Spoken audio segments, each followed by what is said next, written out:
사무엘상 6장 한 절씩 교도하도록 하겠습니다.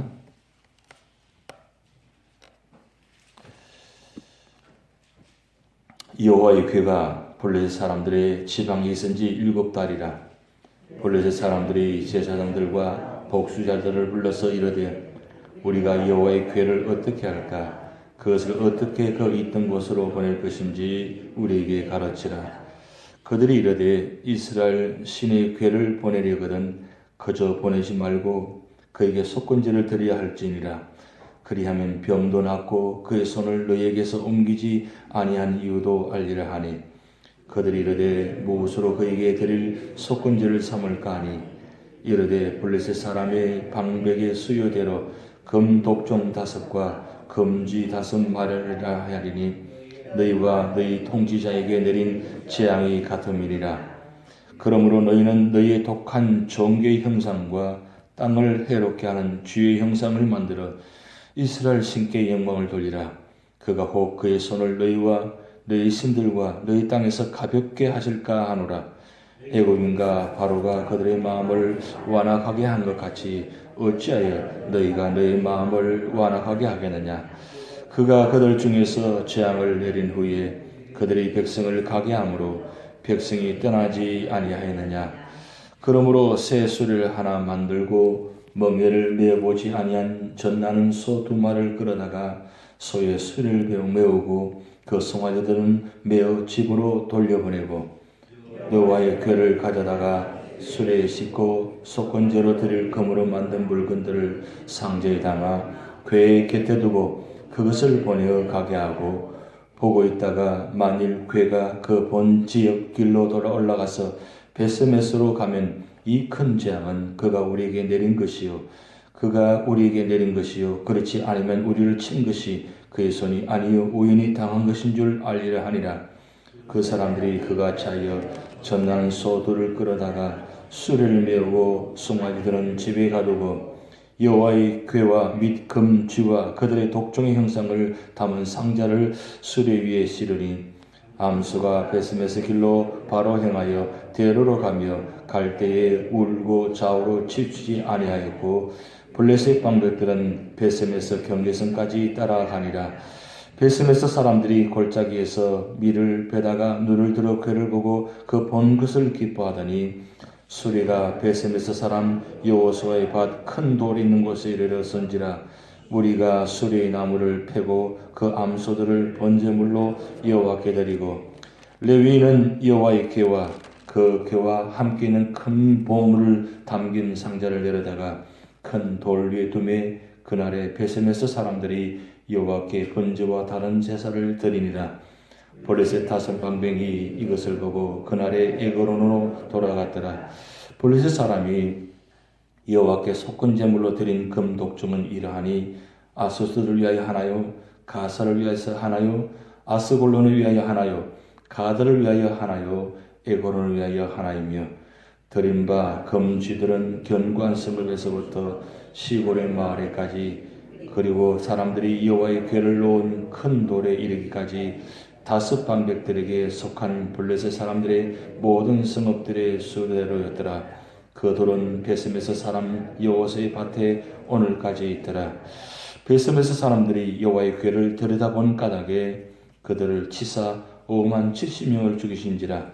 여호와께서 백성을 쳐서 크게 살육하셨으므로 백성이 슬피 울었더라. 베스메스 사람들이 이르되 이 거룩하신 하나님 여호와 앞에 누가 능히 서리요? 그를 우리에게서 누구에게로 올라가시게 할까 하고 합독하시겠습니다.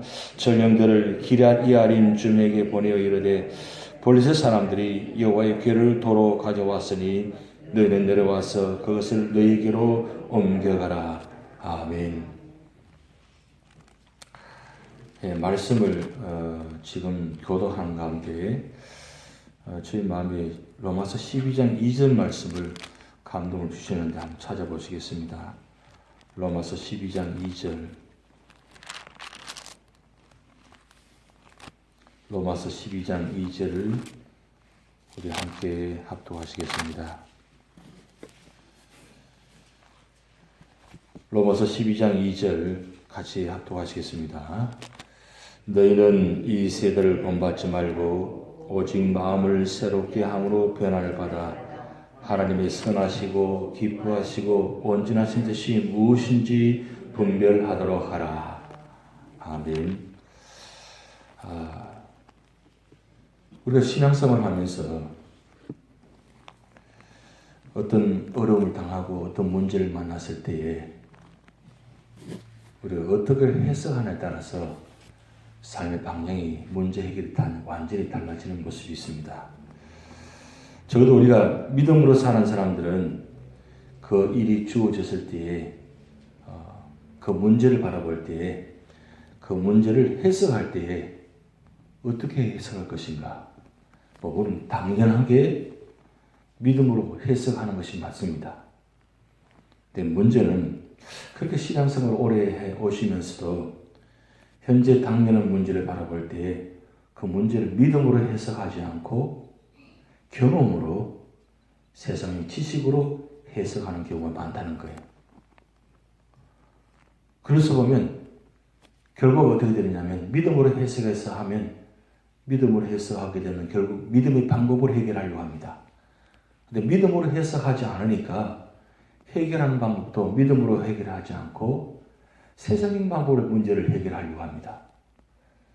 그렇게 많은 문제를 겪어와서 봤었고 그런 어떤 시험의 문제를 당했으면 이제는 이만큼이면 이제는 그렇게 믿음으로 해석하고 믿음으로 받아들이고 믿음으로 문제를 해결하려고 해야 되는데 그렇게 하지 않으니까 자꾸 문제가 되어집니다. 그래서 문제를 만나면 그 문제 가운데서 믿음으로 해석하게 되면 그 문제 가운데서 문제가 해결되어지는데 오히려 문제가 더 문제가 되어버립니다. 그러다 보니까 계속 갈수록 이게 자꾸 악순환이 되어져 버리는 모습들이 나타납니다. 그래서 우리가 신앙생활 할 때 오늘 12장 2절 말씀 읽은 이유가 바로 여기 있습니다. 하나님의 선하시고 기뻐하시고 온전한 뜻이 무엇인지 분별하도록 하라. 여기에 오늘 우리가 기도의 제목입니다. 하나님께서 우리 교회나 우리 가정에 우리 삶의 자리에 어떤 문제가 주었을 때 이것이 하나님 뜻이 무엇인가를 분별하는 지혜가 있어야 됩니다. 정말 중요한 문제입니다. 이 하나님의 선하시고 기뻐하시고 온전한 뜻이 무엇인지를 분별하지 못하니까 날마다 하나님 뜻을 해석하는 것이 아니라 세상적인 방법을 자꾸 해석해 나갑니다. 그러면 문제의 결과는 보면 믿음으로 해석하는 분은 믿음의 자리에 계십니다. 믿음으로 나옵니다. 그런데 믿음으로 해석하지 않으면 믿음의 자리에 있는 것이 아니라 오히려 믿음의 자리를 떠납니다. 그러다 보니까 문제가 해결되지 않아요. 그러면 그 자리가 은혜의 자리에 감사의 자리가 되는 것이 아니라 원망하고 불평하고 탄식의 자리밖에 되지 않습니다. 그러면 시간이 지나면 지날수록 신앙적으로도 손해보게 되고 신앙적으로도 문제가 되고 결국은 교회를 떠나버리는 그런 경우가 많이 있다는 사실입니다. 그런 걸 많이 보게 됩니다. 사실은 실제적으로 이만하면 그분은 이런 분은 참 이렇게 와야 되는데 그렇지 않으니까 많이 참 답답해요. 그리고 무슨 일을 하든지 그 믿음으로 해석하고 믿음의 문제를 해결하면 언제나 그 결과가 내 뜻대로 되지 않아도 그걸 믿음으로 받아들이고 다시 한번 더 기도의 자리에 믿음의 자리에 있어야 되는데 내 뜻대로 되지 않다 보니까 자꾸 문제를 다르게 해석해 버립니다. 여러분 로마서 8장 28절 말씀에 우리가 알거니와 하나님을 사랑하는 자 곧 그의 뜻대로 부르시는 바른 자들에게는 모든 것이 합력하여 선을 이루니라. 이 말씀 우리는 잘 알고 있는 말씀입니다. 그런데 우리가 일반적으로 생각하기에는 좋은 결과가 나와야 그것이 선을 이룬다고 생각하죠. 그런데 어떤 때는 하나님께서는 전혀 반대의 모습으로 선의 자리를 하게 하실 때도 있습니다. 그러면 어떻게 해석합니까? 하나님 내가 이만큼 했는데 이만큼 했으면 하나님 왜 이렇게 선한 쪽으로 좋은 모습으로 해결해 주셔야 되는데 왜 이런 모습으로 해결하게 하십니까? 왜 이런 모습을 만나게 하십니까? 엄마가 탄식합니다. 그런데 그것이 하나님 뜻이라면 아직 아니라는 거죠. 아직 때가 되지 않았다는 거죠. 근데 그것을 받아들이지 않으니까 결국은 문제 해석의 결론은 다른 쪽으로 해석해 버리니까 결국 시험의 자리에, 문제의 자리에 남게 되는 사실입니다. 오늘 이 모습들을 많이 교회 안에서 많이 보게 됩니다. 오늘 여러분 사무엘상 6장의 말씀 보면 블레셋 사람들이 집 언약궤 때문에 골치가 아픕니다. 그것도 여기 말씀처럼 7달이나 이 언약궤가 있음을 가지고 이 언약궤가 가는 곳마다 이 금독종, 있던 일들이, 그 다음 문제들이, 질병들이 많이 나타나가지고 블레셋 사람들이 참 골치가 아픕니다. 힘듭니다. 그래서 어떻게 하면 이 언약궤를 다시 돌려보낼까 연구하는 가운데 그들 하는 방법들을 한번 보십시오. 제사장, 복수자를 부릅니다. 문제를 어떻게 하면 해결하면 좋겠냐고 묻습니다. 물으니까 제사장과 복수자들이 뭐라고 이야기합니까? 그냥 보내면 안 되니까 뭔가 만들어가지고 보내야 되겠다. 그래서 속건제를 드리려고 합니다. 그리고 그들이 하는 방법대로, 그들이 평소에 하는 생각대로 무슨 문제를 만나게 되면 그 문제를 형상화 만들어가지고 그것을 문제를 해결해야 합니다. 그래서 금독종 5개, 금지 5개를 만들어가지고 그 소에다가 술에다가 씻습니다. 왜 그렇게 합니까? 그들이 평소에 하는 방법이거든요. 문제를 만나게 되면 어떤 신에게 절을 할 때, 어떤 신에게 제사를 드릴 때에 그 문제의 형상화를 만들어가지고 드리는 모습들이 그들의 평소의 모습들입니다. 그래서 암소 2마리에다가 술을 만들어가지고 이 언약궤를 거기다 싣고 거기다가 금 독종 5개, 그다음 금지 5개 상자를 만들어 그 실어서 보냅니다. 보내는데도 보세요. 어떻게 하느냐. 보낼 때 이 암소 2마리와 그 다음에 송아지를 분리시킵니다. 적어도 어미소는 송아지 곁을 떠나지 않습니다. 근데 그들이 하는 방법 보시기 바랍니다. 만약에 보내면 이 어미소가 만약에 되돌아오면 이건 하나님께서 하는 방법이 아니고 어떤 우연히 일어난 일이다. 그런데 만약에 이 어미소가 술을 씻고 그냥 이스라엘 집으로 가게 되면 이게 하나님 뜻이다. 이게 하나님께서 이 블레셋에게 질병을 보낸 것이다. 이렇게 해석하려고 합니다. 여기까지 보면 이 블레셋 사람들이 분명한 사실은 이건 하나님께서 이 언약궤로 말미암아 질병이 온다는 것을 알고는 있습니다. 그런데 그들은 인정하지 않습니다. 믿지 않습니다. 적어도 이런 걸 당하면 이건 이 하나님께서 하실 일이니까 우리가 회개하고 하나님께 돌아가자 이렇게 해야 되는데 여기 말씀 보면 하나님께로 돌아가자 회개하자는 말이 하나도 없어요. 그러면 기회를 주었습니다. 지금 그 어미소가 술을 씻고 베세메스로 향해서 갑니다. 그러면 그런데 갈 때 보면 이 어미소가 울면서 좌우로 뒤돌아보지 않고 그냥 곧장 갔다고 했어요. 그 지역까지 갔습니다. 가서 같이 함께 따라갑니다. 따라가면 이건 정말 하나님께서 하신 일이래 하면 그 사실을 믿음으로 받아들이고 회개해야 되는데 그냥 돌아갔더라 이렇게 기록하게 되잖아요. 보세요. 믿음이 없는 사람들은 도저히 믿음을 해석할 수가 없습니다. 왜? 하나님 믿지 않으니까. 하나님 인정하지 않으니까.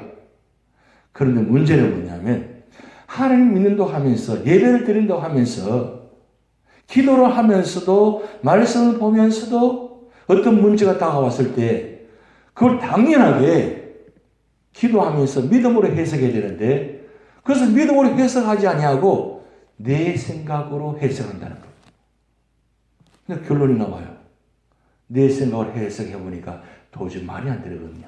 왜요? 내가 지금까지 어떻게 했는데 내가 하나님을 위해서 교회를 위해서 얼마나 헌신했는데 결과가 이것이 뭐냐는 거죠. 왜 아무도 인정해 주지 않냐? 왜 아무도 알아주지 않느냐? 한 사람도 이야기해야 되는데 한 사람도 이야기하지 않아요. 결국 교회 안에 아무도 나를 인정해 주지 않아. 그렇게 열심히 일했는데 그렇게 열심히 봉사했는데 왜 하나님 나에게 이런 문제가 주어집니까? 왜 내게 이런 힘든 일을 합니까? 분명히 예배를 드리고 기도를 하는데 그렇게 해석은 전혀 다른 모습으로 해석하니까 결국 어떻게 됩니까? 내가 손해본 것 같거든. 내가 지금까지 한 일이 다 손해가 된 것 같아. 그래서 내가 다시는 안 한다고 아직 결단까지 하는 거예요. 나는 절대로 안 하겠다고. 심지어 예배 자리에, 기도 자리까지 나오지 않습니다. 그럼 누구 손해예요? 결국 내가 손해되는 거예요. 그런데 그걸 생각하지 못한다는 거예요. 인간의 연약한 모습이 바로 여기 있는 것입니다. 얼마나 오래 믿었냐? 얼마나 오래 신앙생활했냐? 얼마나 많이 헌신했냐? 이건 한순간에 다 무너지는 모습을 우리가 볼 수 있다는 사실입니다.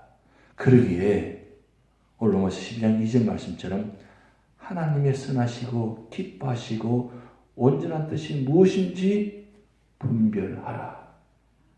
여러분 어떤 삶의 자리든지 어떤 모습이 내게 다가오든지 믿음으로 해석하시기 바랍니다. 그럼 믿음으로 해석하시면 믿음으로 그 문제를 해결해 가야 돼요. 근데 문제는 믿음으로 해석했어요. 근데 해결하는 방법 또 전혀 다른 방법도 해결하려고 해요. 세상적인 방법을 경험으로 해결하려고 합니다. 그러면 또 문제가 되어져 버려요. 그런데 문제는 뭐냐면 믿음으로 해석하고 믿음으로 문제를 해결하려면 참 힘듭니다. 잘 안 되는 것 같아요. 너무 힘드니까. 그런데 조금만 더 참으시고 조금만 더 인내하시고 조금만 더 품으시면 그 문제가 해결되어지는데 그거까지 못하고 언제나 여기까지만 하시는 거예요. 여기까지만. 여러분 에스겔서 48장 35절 말씀의 마지막 말씀입니다. 그 유명한 단어 여호와 삼마라는 단어가 나옵니다. 우리가 성경 공부 시간에 계속 반복해서 하는 말씀인데 여호와 삼마. 그런데 그 뜻이 무엇입니까? 여호와께서 거기 계신다 그랬어요. 이 굉장히 의미가 있습니다. 여기 계신다가 아니고 거기 계신다예요. 그럼 무슨 뜻입니까? 거기까지 가야 돼요. 근데 거기까지 가지 못하고 우리는 언제나 여기까지만 생각하고 여기까지만 머무는 거예요. 그런데 하나님께서는 거기까지 가야 됩니다. 거기까지 가기가 힘들어요. 그러다 보니까 해석하지 못하고 문제 해결하려고 하다 보니까 힘들어요. 포기하려고 합니다. 그런데 힘드시더라도 거기까지 가려고 하면 하나님께서 힘 주십니다. 내 힘으로는 거기까지 못 가요. 힘들어서 못 갑니다. 그런데 하나님께서 거기까지 가려고 하는 사람에게는 은혜 주십니다. 능력을 주십니다. 그러기에 우리 거기까지 가야 돼요. 거기까지가 천국입니다. 거기까지 가기 얼마나 힘든데요. 이미 우리에게 주어진 축복입니다. 그렇지만 거기까지 가는 것은 우리가 주님과 함께 가야 돼요. 그러기에 바로 주님과 함께라는 단어가 중요한 단어입니다. 근데 오늘 여기 우리 6장의 마지막 말씀 보면 베스메스에 이 언약궤에 도착했습니다. 언약궤에 도착했으면 여기 이스라엘 사람들, 레위인들이 하나님 방법대로 제사를 드리고 하나님 방법대로 해야 되는데 어떻게 하느냐?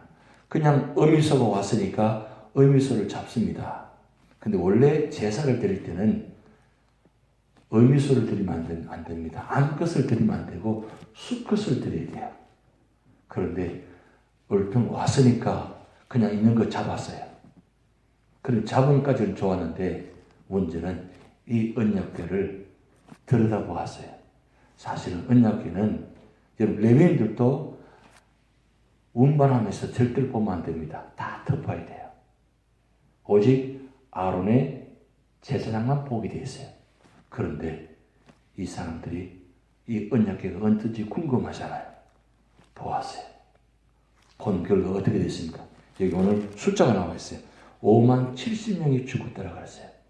근데 여기 보면 5만이라는 단어에 괄호를 딱 해놨어요.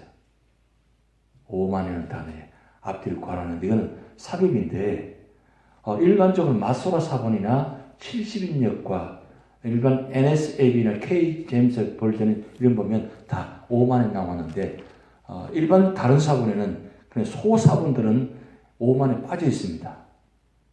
그런데 여기 우리 성경에는 5만 70명을 적어놨어요. 그 뜻은 일반적으로는 이 5만의 단어가 왜 숫자를 왜 포함시켰느냐?